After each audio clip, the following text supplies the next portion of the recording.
My master's family consisted of two sons, Andrew and Richard, one daughter, Lucretia, and her husband, Captain Thomas Auld. They lived in one house upon the home plantation of Colonel Edward Lloyd. My master was Colonel Lloyd's clerk and superintendent. He was what might be called the overseer of overseers. I spent 2 years of childhood on this plantation and my old master's family. It was here that I witnessed the bloody transaction recorded in the first chapter. And as I received my first impressions of slavery on this plantation, I will give some description of it, and of slavery as it there existed. The plantation is about 12 miles north of Easton, in Talbot County, and it is situated on the border of the Miles River. The principal products raised upon it were tobacco, corn, and wheat. These were raised in great abundance, so that with the products of this and the other farms belonging to him, he was able to keep in almost constant employment a large sloop in carrying them to market at Baltimore.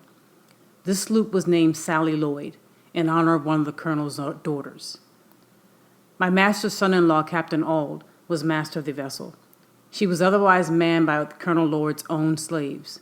Their names were Peter, Isaac, Rich, and Jake. These were esteemed very highly by the other slaves, and looked upon as the privileged ones of the plantation, for it was no small affair in the eyes of the slaves to be allowed to see Baltimore. Colonel Lloyd kept from 300 to 400 slaves on his home plantation, and owned a large number more on the neighboring farms belonging to him. The names of the farms nearest to the home plantation were Y-Town and New Design. Y-Town was under the overseership of a man named Noah Willis. New Design was under the overseership of a Mr. Townsend. The overseers of these and all the rest of the farms, numbering over 20, received advice and direction from the managers of the home plantation. This was the great business place. It was the seat of government for the whole 20 farms. All disputes among the overseers were settled here. If a slave was convicted of any high misdemeanor, became unmanageable, or evinced a determination to run away, he was brought immediately here, severely whipped, and put on board the sloop, carried to Baltimore and sold to Austin Woolfolk or some other slave trader as a warning to the slaves remaining. Here, too, the slaves of all the other farms received their monthly allowance of food and their yearly clothing. The men and women slaves received, as their monthly allowance of food, 8 pounds of pork, or its equivalent in fish, and 1 bushel of cornmeal. Their yearly clothing consisted of 2 coarse linen shirts, 1 pair of linen trousers, like the shirts, 1 jacket, 1 pair of trousers for the winter, made of coarse Negro cloth, 1 pair of stockings, and 1 pair of shoes, the whole of which could not have cost more than $7. The allowance of slave children was given to their mothers, or the old women having care of them. The children unable to work in the field had neither shoes, stockings, jackets, nor trousers given to them. Their clothing consisted of 2 coarse linen shirts per year. When these failed, they went naked until the next allowance day. Children from 7 to 10 years old of both sexes, almost naked, might be seen at all seasons of the year. There were no beds given the slaves, unless 1 coarse blanket be considered such, and none but the men and women had these. This, however, is not considered a very great privation. They find less difficulty from the want of beds than from the want of time to sleep, for when their day's work in the field is done, the most of them, having their washing, mending, and cooking to do, and having few or none of the ordinary facilities for doing either of these, very many of their sleeping hours are consumed in preparing for the field the coming day. And when this is done, old and young, male and female, married and single, drop down side by side on one common bed, the cold, damp floor, each covering himself or herself with their miserable blankets, and here they sleep till they are summoned to the field by the driver's horn. At the sound of this, all must rise and be off to the field. There must be no halting. Everyone must be at his or her post, and woe betides them who hear not this morning summons to the field. For if they are not awakened by the sense of hearing, they are by the sense of feeling. No age nor sex finds any favor. Mr. Sevier, the overseer, used to stand by the door of the quarter, armed with a large hickory stick and heavy cowskin, ready to whip anyone who was so unfortunate as not to hear or from any other cause was prevented from being ready to start the field at the sound of the horn. Mr. Sevier was rightly named. He was a cruel man. I have seen him whip a woman, causing the blood to run half an hour at a time, and this too in the midst of her crying children, pleading for their mother's release. He seemed to take pleasure in manifesting his fiendish barbarity. Added to his cruelty, he was a profane swearer. It was enough to chill the blood and stiffen the hair of an ordinary man to hear him talk. Scarce a sentence escaped him but that was commenced or concluded by some horrid oath. The field was the place to witness his cruelty and profanity. His presence made it both the field of blood and of blasphemy. From the rising to the going down of the sun, he was cursing, ravening, cutting, and slashing among the slaves of the field. In the most frightful manner. His career was short. He died very soon after I went to Colonel Lloyd's, and he died as he lived, uttering it with his dying groans, bitter curses, and horrid oaths. His death was regarded by the slaves as the result of merciful providence. Mr. Sevier's place was filled by a man named Mr. Hopkins. He was a very different man. He was less cruel, less profane, and made less noise than Mr. Sevier. His course was characterized by no extraordinary demonstrations of cruelty. He whipped, but seemed to take no pleasure in it.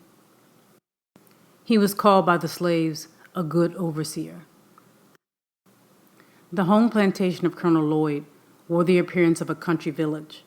All the mechanical operations for all the farms were performed here. The shoemaking and mending, the blacksmithing, cartwrighting, coopering, weaving, and grain grinding were all performed by the slaves on the home plantation. The whole place wore a businesslike aspect, very unlike the neighboring farms. The number of houses, too, conspired to give it advantage over the neighboring farms. It was called by the slaves the Great House Farm. Few privileges were esteemed higher by the slaves of the out farms than that of being selected to do errands at the Great House Farm. It was associated in their minds with greatness. A representative could not be prouder of his election to a seat in an American Congress than a slave on one of the out farms would be of his election to do errands at the Great House Farm. They regarded it as evidence of great confidence reposed in them by their overseers, and it was on this account, as well as a constant desire to be out of the field from under the driver's lash, that they esteemed it a high privilege, one worth careful living for. He was called the smartest and most trusty fellow who had this honor conferred upon him the most frequently. The competitors for this office sought as diligently to please their overseers as the office seekers in the political parties seek to please and deceive the people. The same traits of character might be seen in Colonel Lloyd's slaves as are seen in the slaves of political parties.